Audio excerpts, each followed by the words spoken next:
does not exist in the case of delusions, negative mind, we can stop it. Check ourselves out. How many years have we been doing Dharma? How many gurus have we chased? How many Rinpoches, how many divinations, how many things have we done? Why are we not transforming? Because the very motive might have been wrong, and along with that, wrong projection and a lack of merits. Very clear, very concise, very logical. So therefore, in the beginning, correct motivation is very important. In the middle, correct motivation is very important. And in the end, correct motivation is very important. When motivation is correct, there will be wonderful, positive, lasting results. There's definitely an end. On that logical basis I've just established, with your intelligent, educated minds, with your intelligence and your educated minds, I've established the fact that suffering can come to an end. Do you want it to come to an end? It is in your hands. So, we should have the motive to practice the Dharma, to go to a temple, see our gurus, enthusiastically, with perseverance, with great patience, with great love, with great understanding of the great value that can arise from there, by being free from the 8 worldly concerns, the 8 wrong motives, which is a guideline for developing our motivation. And the wrong motivation is also impermanent. It's dependent on causes. The cause is ignorance. Once you have been given wisdom and knowledge, ignorance is cut. When ignorance is cut, the very foundation for wrong motive is cut. So, what's left? Positive motive. It itself is impermanent. Therefore, we should be free to be... We should not have the motivation to do any action, especially Dharma action, to get praise, to avoid insult, to receive gifts, to be unhappy if we don't, to avoid bad reputation, to try to get good reputation, to try to receive comfort, and try to avoid comfort. It should be free of this. The motive should be enlightenment, freedom from suffering for everyone. I will get into that more tomorrow, about how to develop that compassion, step by step by step. I will get into that, and it's crucial, it's very important. We all want compassion, we like getting compassion, we like having compassion, we like being around compassion. So doesn't it behoove us to be compassionate? Now, everybody's talking about compassion, compassion, compassion. We talk about so much. When we see Kuan Yin, we run. Now we'll talk about how to develop it. So, the first line of the 8 verses of mind transformation is, with the determination to accomplish the highest welfare for all sentient beings,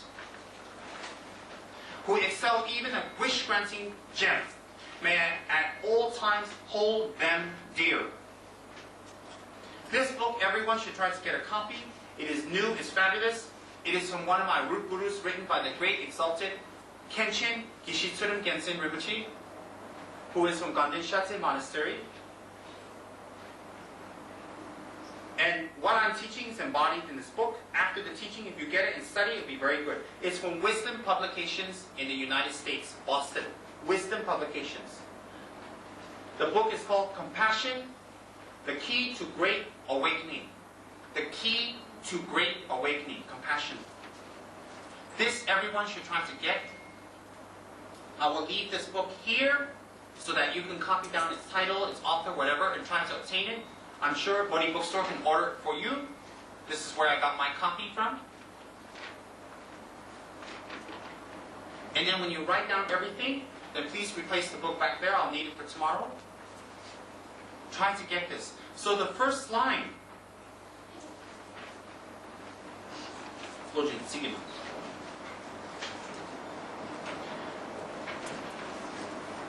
the determination to accomplish the highest welfare for all sentient beings, who excel even a wish-granting gem, may I at all times hold them dear. First of the 8 lines.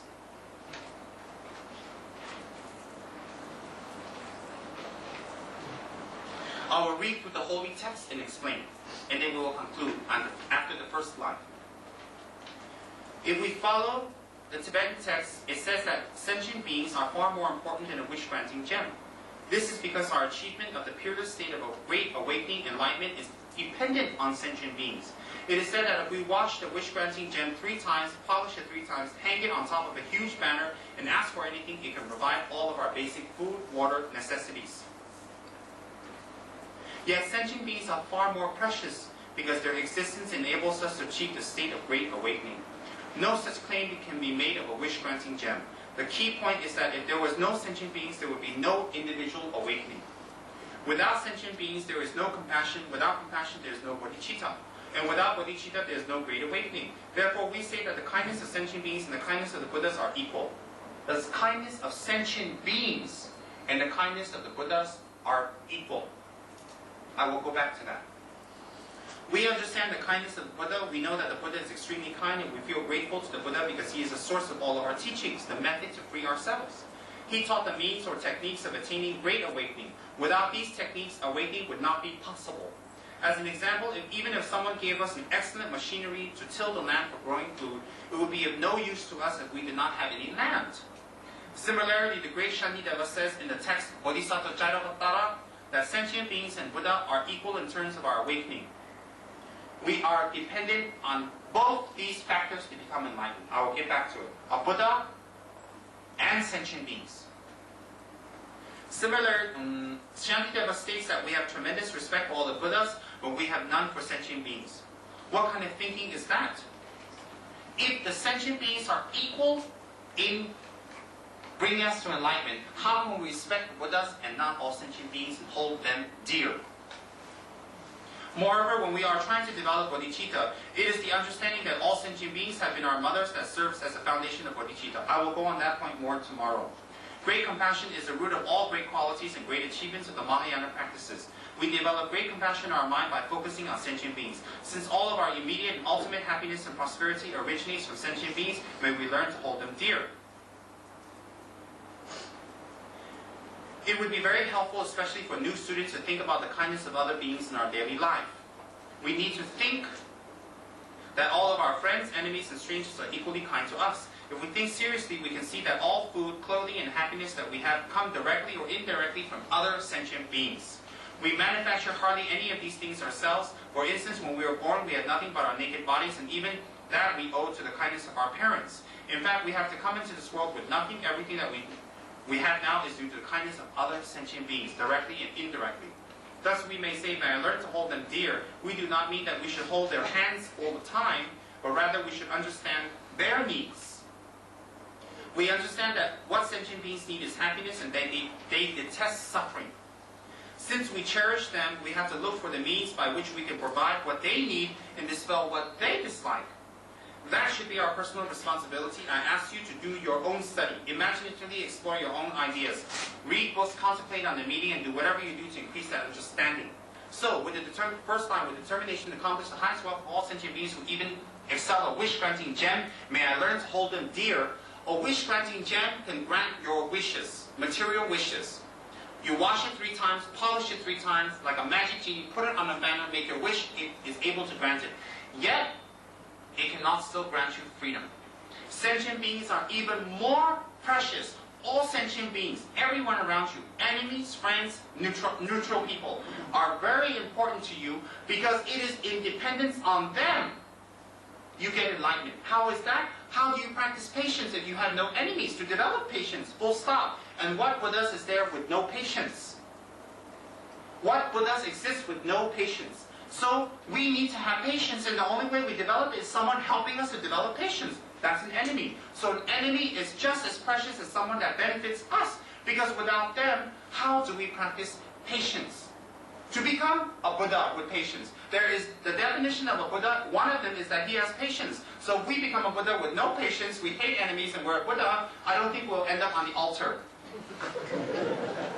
So think. So we need to practice generosity. Who do we give things to? The trees?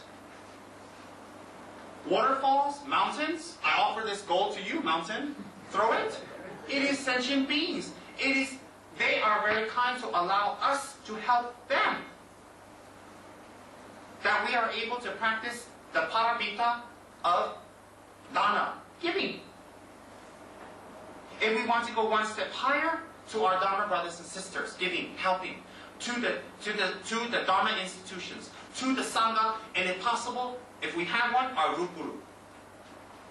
It is their kindness that allows us to collect the paramita of giving. Every Buddha has tremendous spiritual and unlimited, unexhaustible wealth from giving. And where did that come from? Giving, where did that come from? Giving to sentient beings. So, in order to develop wealth, in order to develop karma, to even be rich in your next life, it is dependent on others. So when you are so dependent on others, how can we not respect others? They give us an opportunity to give. Likewise, enthusiasm, perseverance. We want to become a Buddha, so we must love every single sentient being that exists in the 6 realms. If, let's say, there's 5 billion sentient beings in this world, we love 4,999,999, and we don't love one for any reasons, guess what? You cannot become a Buddha.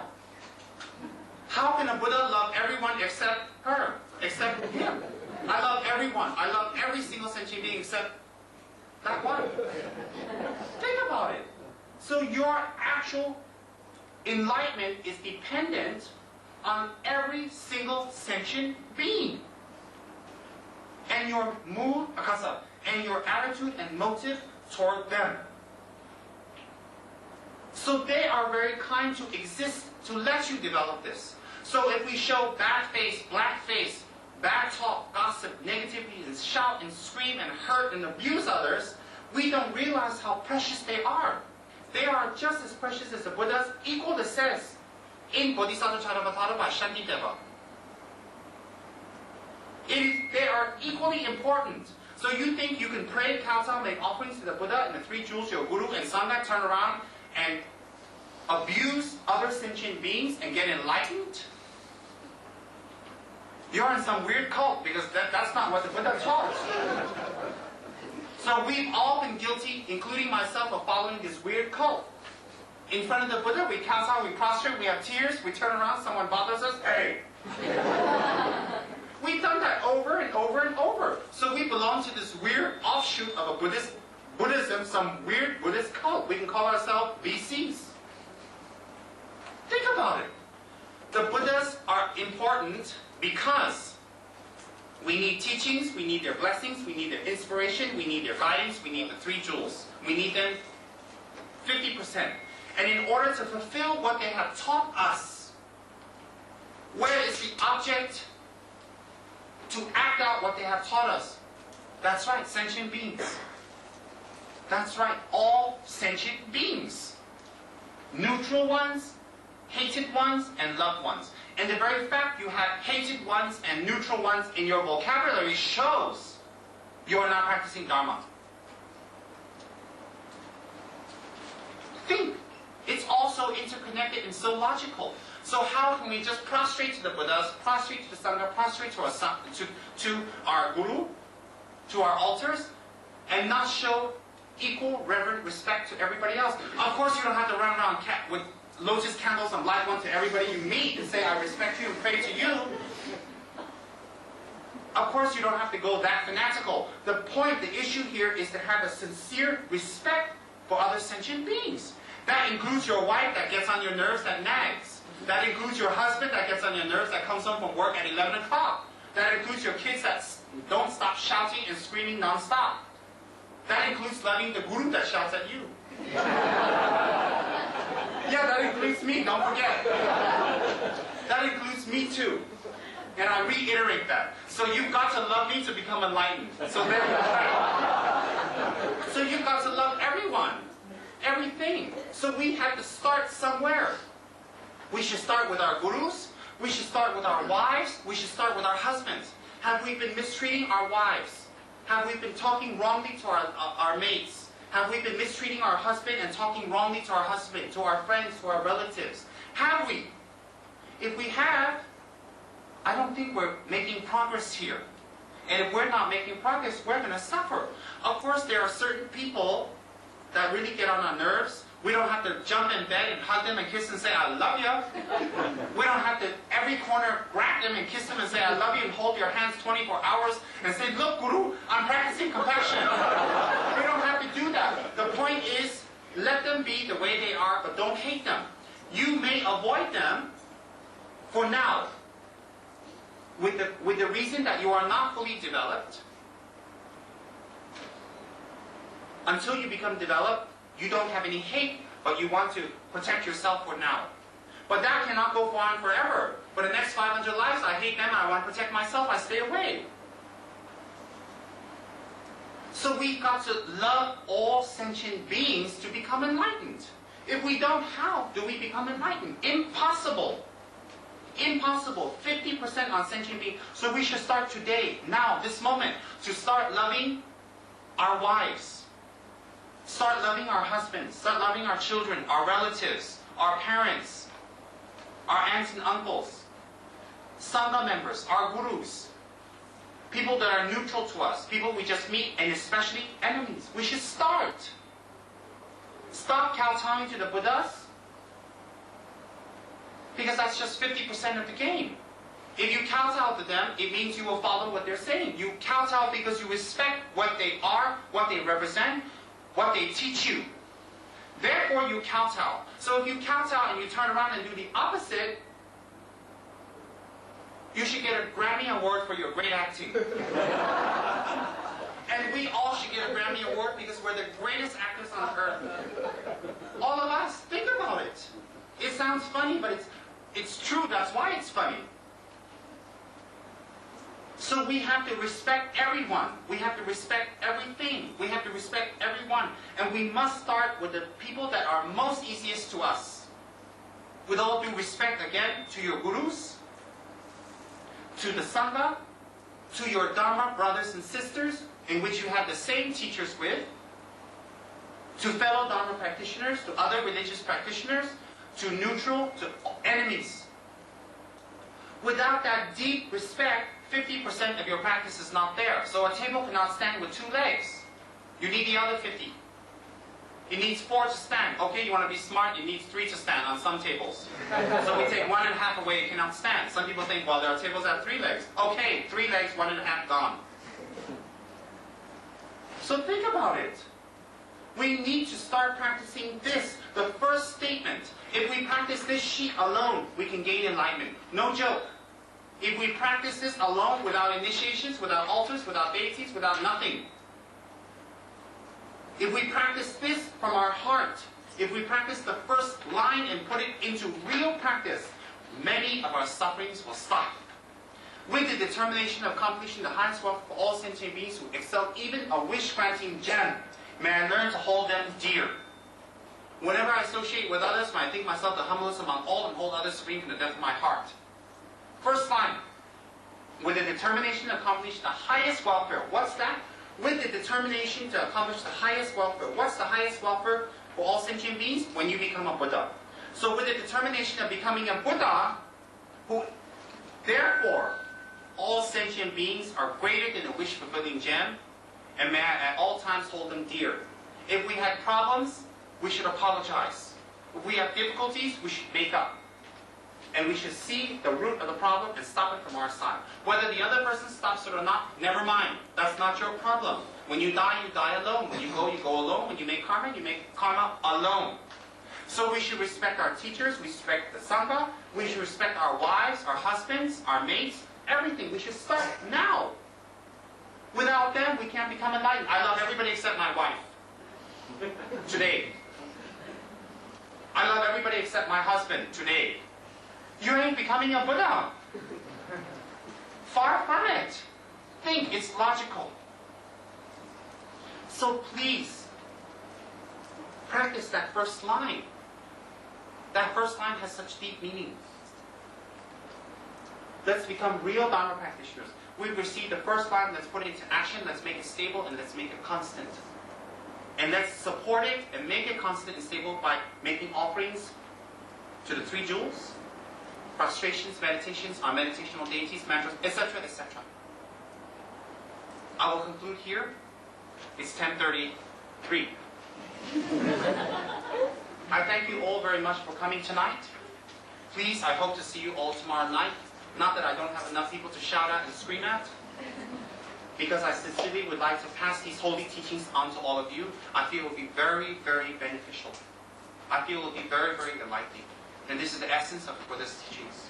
So I would like to have the honor to be able to pass these holy teachings on to you, and that you may practice it, and that you, in future, when you become senior Dharma members, in fact, teach it to others. Relay it to others, to help others with it. And if you practice these, you will transform your lives. So please give me the opportunity to be able to contribute toward that, because I need you to become enlightened too. Yes, I'm using you. You caught me. So, I will be here just for a few days. Please make the time, make the effort to join the Dharma and listen to the Holy Dharma so we can practice. In order to practice, we need knowledge. To get knowledge, we must listen. So since you have an affinity with this crazy, I don't know, American, Tibetan, Eastern Chinese monk here that looks like you but doesn't talk like you, you have this weird affinity, let's take advantage of it for a few days. Again, I thank you very much. All the virtues, and tomorrow, let's please start at 7:30, and then we finish around 9:30. We can go home and wash out our ears, because this crazy monk's voice gets on our nerves. The meaning is good, but the voice is really grating on me. So we can get out early. Please make your best efforts, and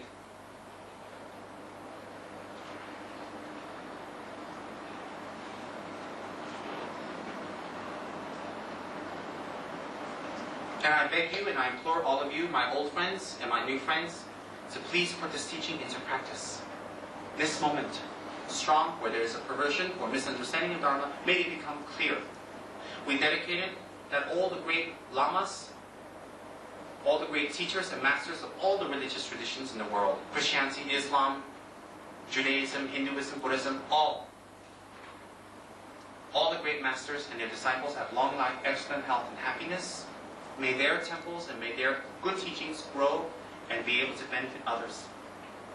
We also dedicate that His Holiness the 14th Dalai Lama and all the great masters of the four lineages and their students have long life, health, and excellence, and may their precious enlightened prayers come to fruition. And I pray also that at dawn or dusk at night or midday, may the three jewels grant us their blessings, may they help us to achieve all realizations and sprinkle the path of our lives with signs of auspiciousness. May we gain bodhicitta and realization shunyata, and at that may we gain full enlightenment. And when we gain full enlightenment, we don't run to Amitabha heaven, get on a nice red couch and relax and sleep and just be free and happy, but to come back again and again to serve sentient beings until the end of time. Until the last sentient being is finished from suffering, may I continue to take rebirth again and again and again to benefit others. Please pray like that, and that power will come. So while I chant the holy verses, please think about what I just shared with you, and please think strongly. If you cannot remember all the details, think whatever that monk has just told me, let it be so. So I can't trick you because I said it already. If I tell you to let it be so what I'm thinking, of course I can trick you. May I become rich, you dedicated toward that? No. So I've told you what to dedicate toward.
天王地女女当妈妈几岁讲到一些罗几年毛路跑的啥我说去年要我中大房去年那么别我当天天什么些我当天天毛路长我大半些也别知道这边从你那里要我多少场连把雨连把绝迹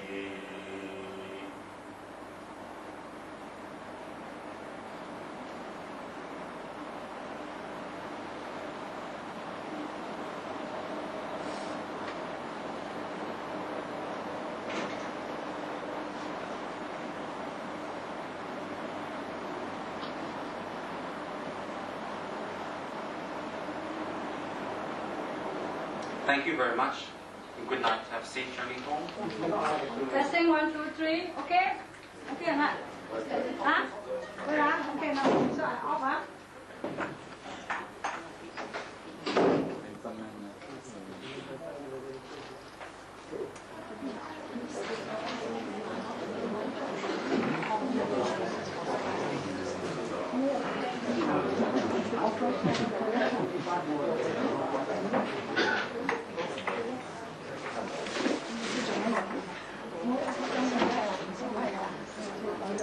I mean, you want the chicken, right?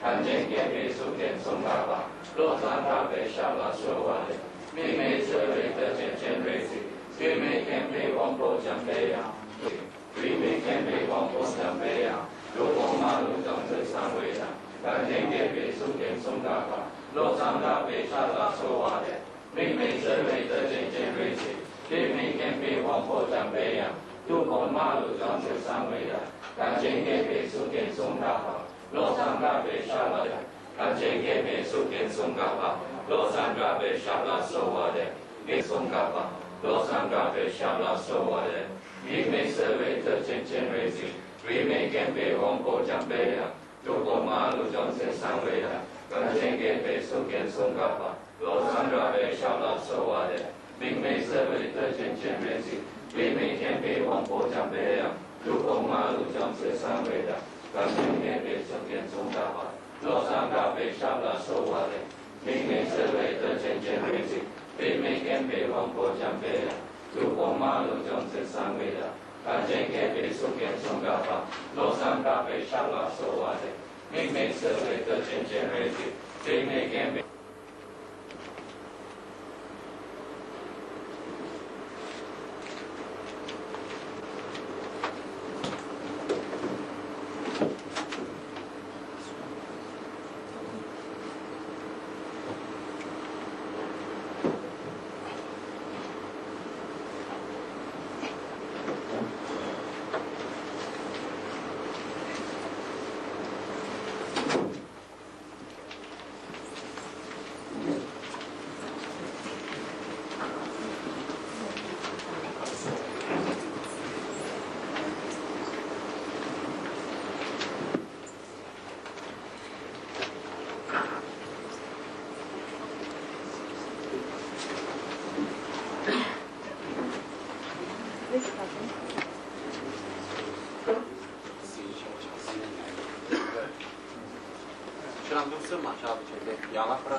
We will do like this. I will do most of it in Tibetan, and we can rush it up, and then we'll recite it 8 verses together, because that's the most important thing.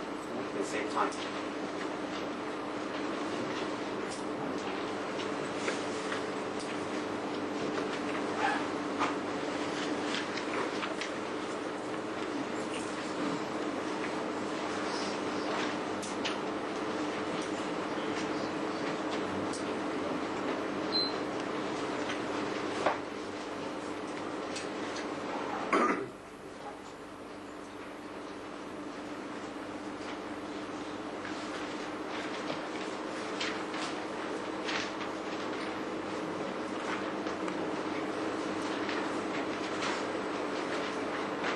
Sanje Jodang Soji Chonanda, Junja Badu Dandi Kansuji, Dami Jodang Kibe Sonagi, Jodang Soji Sanje Jodang Sanje Jodang Soji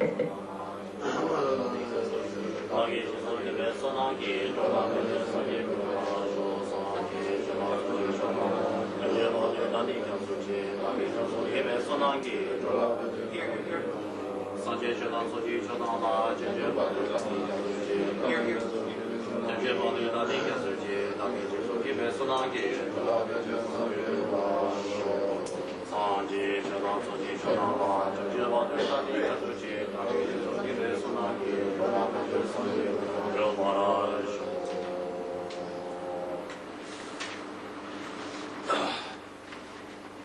Lama Demba Chundende, Deshin Sheba Cha, Chumba Yang, Nabe Sole Sanje Pegya Vashaya Tuba Chanda Yasuji Chede Jinja Ladu So. Guru Master Bhagavan Tathagata Arhat, completely perfect Buddha, glorious conqueror Shakyamuni. To you I prostrate, go for refuge, make offerings, please grant your inspiration. Teata Om Muni Muni Ma Muni Shakyamuni Yeso Ha Teata Om Muni Muni Ma Muni Shakyamuni Yeso Ha Teata Om Muni Muni Ma Muni Shakyamuni Yeso Ha Teata Om Muni Muni Ma Muni Shakyamuni Yeso Ha Teata Om Muni Muni Ma Muni Shakyamuni Yeso Ha Teata Om Muni Muni Ma Muni Shakyamuni Yeso Ha. Buddha is unequal as a teacher and guide. The Venerable Protector Maitreya will be his successor. The exalted Arya Asanga has been prophesied by Buddha. From you three Buddhas and Bodhisattvas I request inspiration. From you three Buddhas and Bodhisattvas I request inspiration. From you three Buddhas and Bodhisattvas I request inspiration. Buddha, head of the Shakya clan, is the foremost guide, peerless in expounding emptiness. Manjushri is the epitome of the Buddha's complete wisdom. The exalted Nagarjuna, best of the Aryas, has seen the full meaning of profound emptiness. From you three crowning jewels of clear exposition, I request inspiration, I request inspiration, I request inspiration. Having reached the high state by following your master's instructions, you have shown wandering beings what you have seen. You are authorized to reveal the excellent path at your feet. Arya Deva, I request inspiration, I request inspiration, I request inspiration. Chandrakirti has elucidated the theme of Arya Nagarjuna's teachings. The great Vidya Kolkila, the elder, has been his spiritual son. The exalted second Vidya Kolkila has been a true bodhisattva. From you three lords of wisdom, I request inspiration, I request inspiration, I request inspiration. As soon as even a glittering syllable of the name of the bodhisattva Shantideva enters the ears of the fortunate ones, it eliminates their mental darkness. From the exalted Shantideva, I request inspiration. From the exalted Shantideva, I request inspiration. From the exalted Shantideva, I request inspiration. O holder of the white lotus, embodiment of all the conqueror's compassion, who appears as a guide of the land of the snow mountains for the sake of wandering beings. You are the sole deity and refuge of beings. At your feet, Dalai Lama Tenzin Gyatso, I request inspiration. Dalai Lama Tenzin Gyatso, I request inspiration. Dalai Lama Tenzin Gyatso, I request inspiration.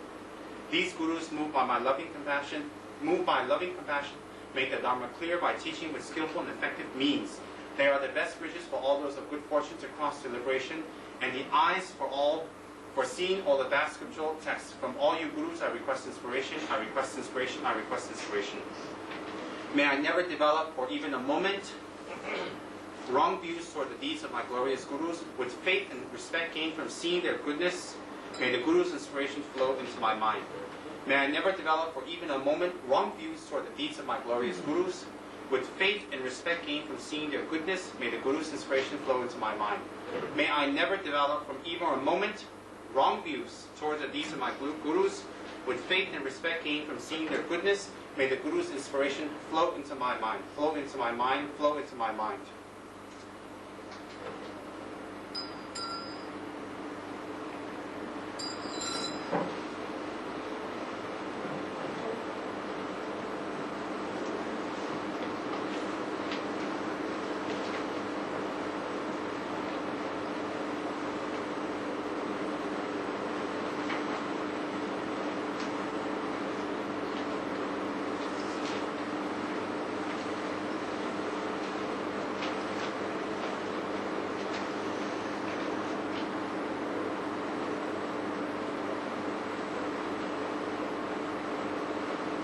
Kandeng Haji Muji Tubane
Okay.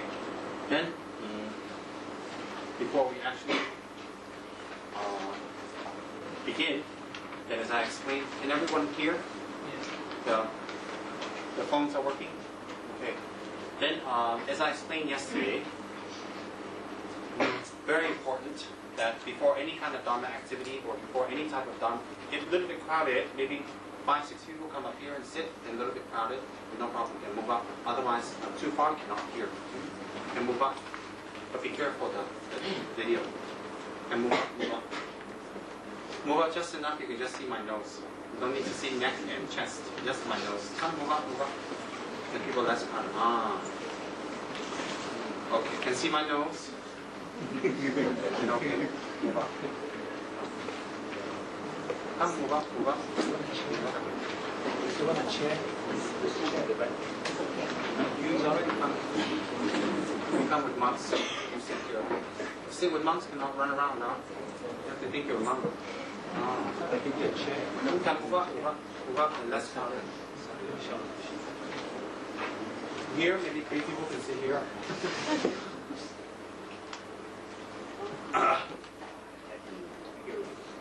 This, maybe we bring chair for him.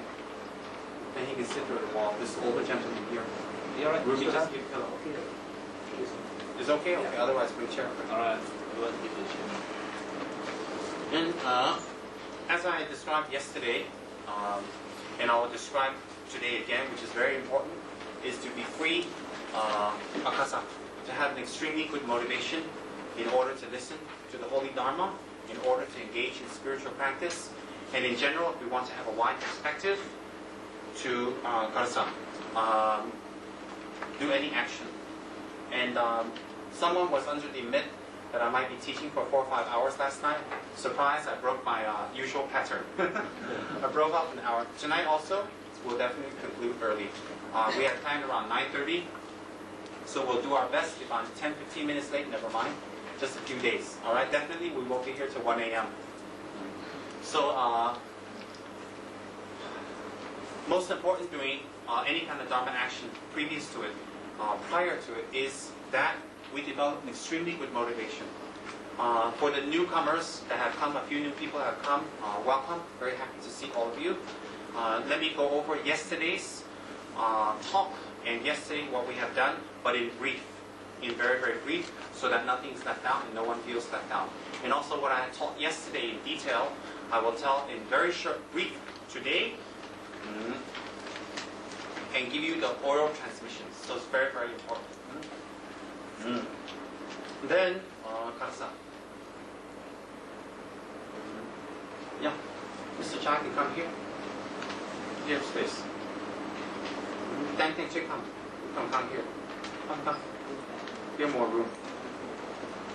Come. Here. Ruby, you show me. Come here. More space.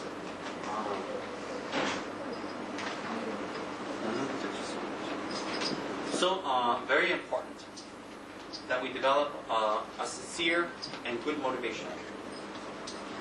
Any Dharma action that we do, or any action that we do thinking that it's Dharma, will not become Dharma unless the motivation is correct.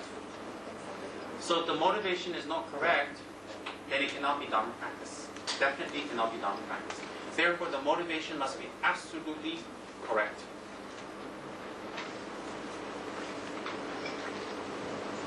Yeah.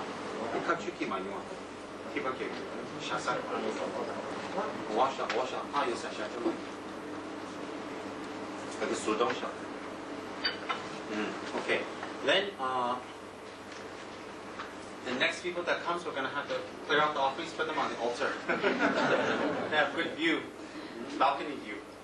So anyways, if we are to do any Dharma actions or Dharma practice, it must be preceded, very importantly, that we have a good motivation. Without good motivation, then it does not become Dharma practice at all. So very important, we must have excellent and wonderful motivation.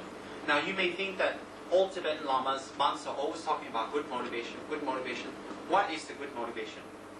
Good motivation is, if we want a simple and short and easy guideline, any actions that we do that is free from the 8 worldly concerns or the 8 worldly dharmas or the 8 worldly practices.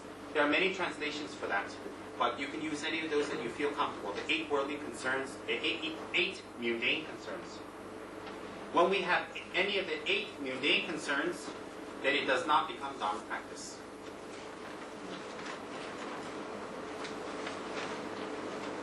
Okay, let me see the sheet. Oh yeah, okay,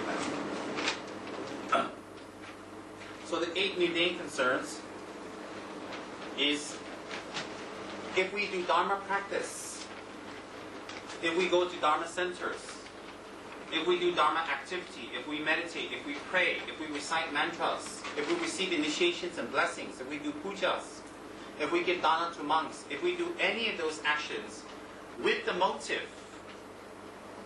with the following 8 motives, then it disqualifies us as being a Dharma practitioner. So the 8 worldly motives or the 8 worldly concerns that we have the danger of doing is, number 1, to do Dharma practice with the concern to be happy when we are praised. To do Dharma to have praise. To do Dharma to avoid insults. To do Dharma to receive gifts. To do Dharma to avoid not receiving gifts. To do Dharma for achieving good reputation. To do Dharma to avoid being unsuccessful. To do Dharma to become very comfortable. And to practice or do Dharma to avoid unhappiness. Now you may say the purpose of Dharma is to become happiness. Happiness here is not defined as happiness for the self alone. It is happiness for all sentient beings. So if we do Dharma for happiness for the self alone, then that disqualifies us as a Mahayana Dharma practitioner or a Dharma practitioner. And Mahayana or un-Mahayana, we cannot become a Buddha without the qualification of wishing sentient beings metta and love, and wishing them to be free from sufferings. Because the definition of a Buddha, one of the definitions of the Buddha is that he has that quality or she has that quality. Therefore, without that quality, whatever labels you like to put, Mahayana or non-Mahayana, labels are just labels, but we cannot achieve Buddhahood. So we may think, if I go to a Dharma center, if I give donations, if I give help and assistance, my friends will praise me, my Dharma brothers and sisters will praise me, I will get praise and people will like me and people will think I'm good. So for this reason, I will give donations, I will support the Sangha, I will listen to the Dharma, I will go and attend a Dharma teaching so that people will think I'm good. So that is to be avoided. For example, if we practice Dharma with the wish that we become praised or we get praise, the very act of Dharma becomes an instrument for us to increase our arrogance and ego and self-cherishing mind. Why? When we do Dharma practice to get praise, the purpose of Dharma practice is not to get praise. The purpose of Dharma practice is to reduce the ego and arrogance. Therefore, praise, there's a danger that we increase arrogance, increase that need to be praised. Therefore, when we do Dharma practice, and our sole intention is to be praised, that Dharma practice, although the practice itself is good, is not used in the correct way. So if I do Dharma, I will be praised, people will think I'm good. Society will think I'm good, and when society thinks I'm good, other business people will think I'm good, I'll get more business. Maybe I'll donate to that temple because my friends are doing it, so I won't be left out. I'll be praised.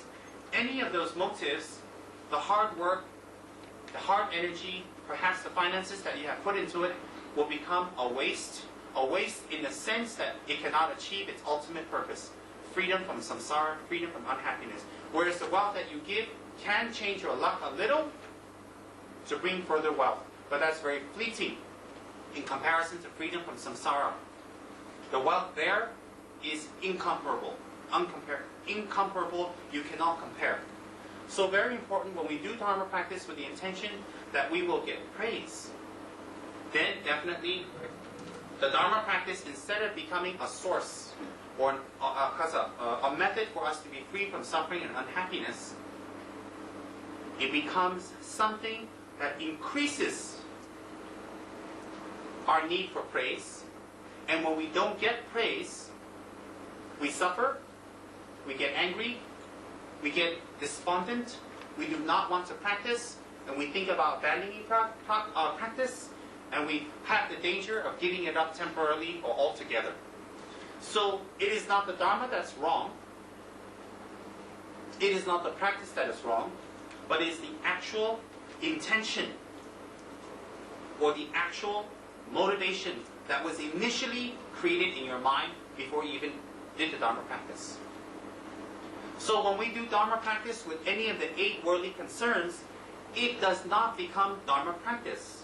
It becomes an object to fulfill our worldly desires, our satisfactions, our worldly wants and needs that only bring temporary relief to our sufferings.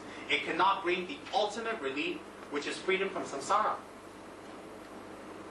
Therefore, when we do any work, when we do any Dharma practice or any action, it has to be free from the 8 worldly concerns. It has to be. We have to check. In fact, it would be very good if we can memorize the 8 worldly concerns.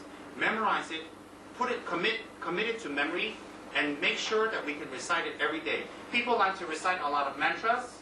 People like to recite a lot of long sadhanas and intricate, complicated deities with a lot of heads, a lot of arms, a lot of legs, a lot of consorts. And how many legs, how many arms, how many consorts, what their colors, what they're carrying in their hands, you can't even remember. But we like to have those pictures and have those statues and go to those initiations and flash to our friends and tell them how holy, intricate, and complicated and how high we are with these high initiations. But in the end, when we check, the very fact that we like to flash it to our friends shows that the motive is incorrect. I am not here to criticize you, and I'm not here to tell you that all of you have these worldly motivations and that you're all so naughty. I'm here to just give you a general explanation. I'm sure you don't have these kind of motives when you come to receive the Dharma, but it's better to know what motive you don't have. It's better to understand it intellectually. It's better to understand it well, and then you can definitely put it into practice and make it stronger. And in order for you to not have those type of motives, you must understand them, the faults behind them, what they are, recognize them. And that can only come from hearing about them. So it's very, very important. We should not think that the Dharma is insulting us.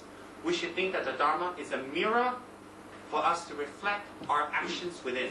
So whatever we do, we reflect it in the mirror of Dharma to see if we are doing it correctly or not. So the Dharma should be treated like a mirror. The Dharma teacher should be the mirror holder. And the Sangha should be the ones polishing the mirror. Something like that. And we are the ones looking into the mirror. So therefore, okay, if you don't want someone to hold your mirror, your guru can be the wall that the mirror hangs on. If you want to be complicated. So, in any case, you need a support for the mirror itself, and then people that clean it. So, very important. We should see the Dharma as a mirror for us to reflect our actions. And when we commit or when we do any type of actions, we should immediately check it with the Dharma to see if it's correct or not. If it is not, we should not feel insulted. We should not feel despondent. We should not feel that I can't do it. In fact, we should be very happy that there's something to check it with to improve. We have a guideline. We have a guideline. Life is full of guidelines. Life is full of rules and regulations and guidelines. If certain guidelines are followed well, and rules and regulations that are followed well, it definitely brings a lot of benefit to us. A lot of benefit, no chaos. So like that, the rules and guidelines, or rather the guidelines that Buddha explained, is the Dharma. If we follow those guidelines step by step by step, definitely there will be a result. So, to become unhappy when we become insulted. So, we may go to a Dharma center, we may be with our Dharma friends, and one of our Dharma friends constructively criticizes that we've done this practice or this thing wrong. When we become angry, we become insulted, we don't like it, we feel hurt, and therefore we don't want to practice, therefore we don't want to make offerings, therefore we don't want to be involved, therefore we run away. Dharma never suffers, your Guru never suffers, the Sangha never suffers. Your karma suffers, you yourself suffer. For every day that you are away from the Dharma, and every day you are away from doing actions of Dharma, is a day that you have lost in being able to practice the opportunity to be free from samsara. So if we practice the Dharma to avoid insults, that very motive of practicing the Dharma will in fact bring insults. In fact, eventually. So then, to be happy to receive any gifts, to receive some reward, to expect something back. Or if I do this Dharma practice, I should get this back. Or if I help the center, if I help my teacher, if I help the Sangha, if I help my Dharma brothers and sisters, I should get something back. Oh, you know, I did so much for them.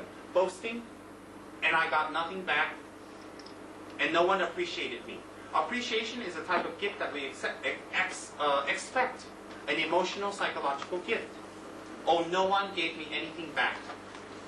I'm not going to practice the Dharma, I'm going out tonight, forget it. Then if you think like that, think deeper, one step deeper.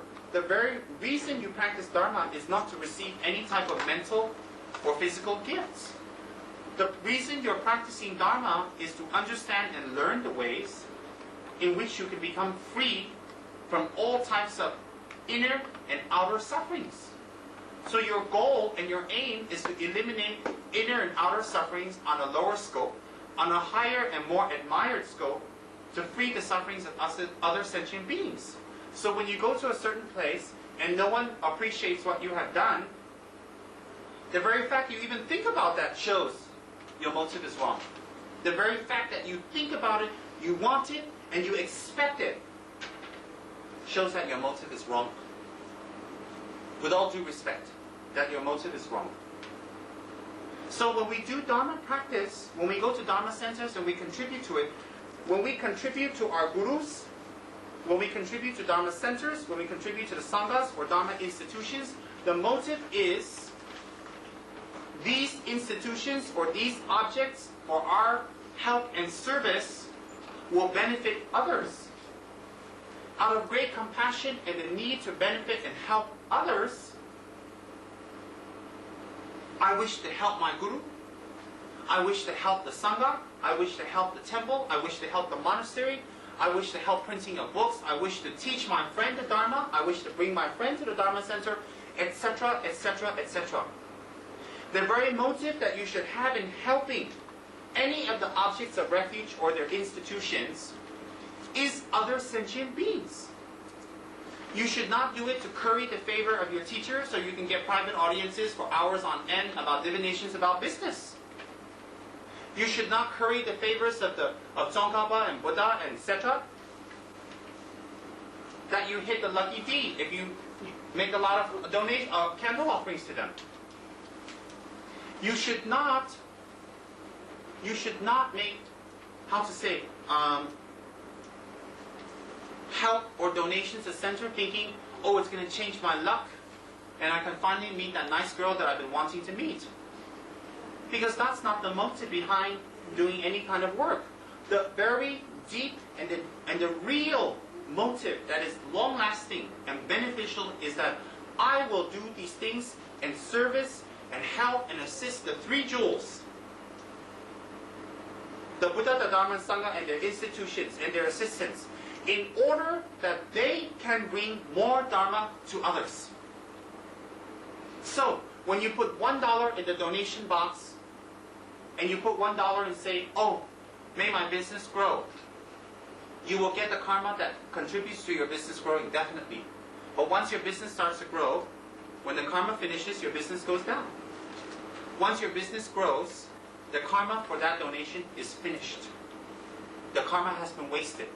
Whereas if you put $1 in the donation, $1 toward hospitals, even $1 toward save the children in stores we see, anything, and we have the motive that, may this $1 from my sincere heart benefit other sentient beings.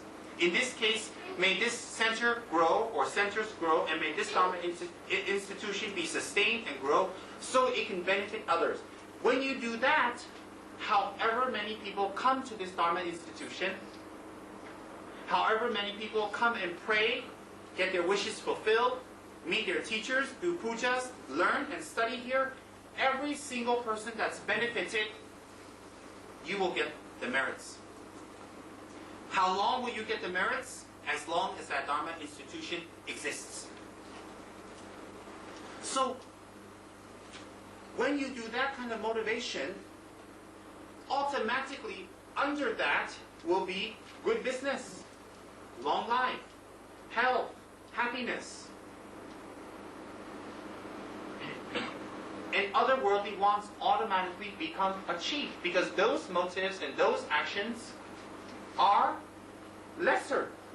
So to achieve the higher, you definitely have to go through the lesser to go to the higher. So you have to go through all the lower motivations to get to the higher. Therefore, if you dedicated that all sentient beings may become enlightened and free from suffering, therefore I will support this particular Dharma institution, and you put in even 50 cents, that karma will never exhaust until sentient beings are exhausted.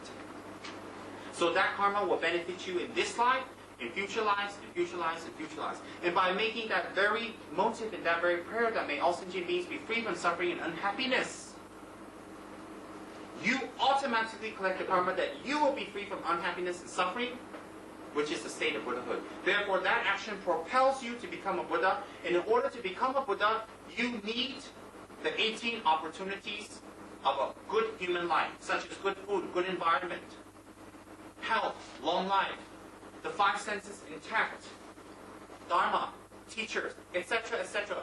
You need money, you need to have a good job, you need to have stability and harmony. So in order to achieve that enlightened state, you need these worldly supportive factors to achieve that state. Therefore, when you make such a motivation, all the supportive factors are automatically included. Automatically. So let's say wealth, long life, health, reputation, enlightenment. So if you dedicate your merits or do actions on the basis of any of these, once it gets here, it stops here, it finishes here. It cannot go beyond. Whereas if you dedicate it toward the freedom of all sufferings of sentient beings, that you may become a Buddha, you have dedicated that action toward this. To achieve this, you must have all of this. Automatically, this is achieved. Automatically. Example, Mother Teresa never ever runs after money or wealth or position or power or praise. Never runs after any of that. Silly me is always running after praise, power, position. Always running after that. How come the one running after it never gets it, the one that's not running after it gets it?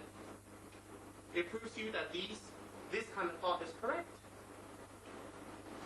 So when you dedicate your actions, or you make your motivation high from the beginning, and train it to be high from the beginning, it will definitely bring high and positive results from the beginning.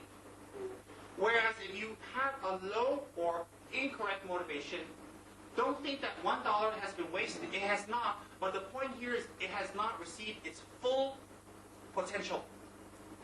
So if you sweep the temple floor with the hope that all the committee members will come and pat you on the back and say you're wonderful, they'll come and pat you on the back and say you're wonderful, and that's it. The merit is gone. You sweat for nothing, you sweep up, you did the work, finished. I will sweep out the temple so that when my guru comes, it will be clean. When the sangha sits, it will be clean. It will be pleasant and good for the Dharma practice. And when my Dharma brothers and sisters come, they will have a clean and wonderful place to learn the holy Dharma. And by this action, may my mind become fully purified and clean to become a Buddha. Therefore, I will sweep the temple. Big difference. Big difference. So when we had that kind of motive, the first action of sweeping out the temple becomes an action that increases the need for praise. And when you don't get it, you suffer. The second motive of sweeping the temple becomes an act that in fact plants the seeds and the merits for you to become a Buddha. And everything under that is automatically achieved. So motivation is very important. Therefore,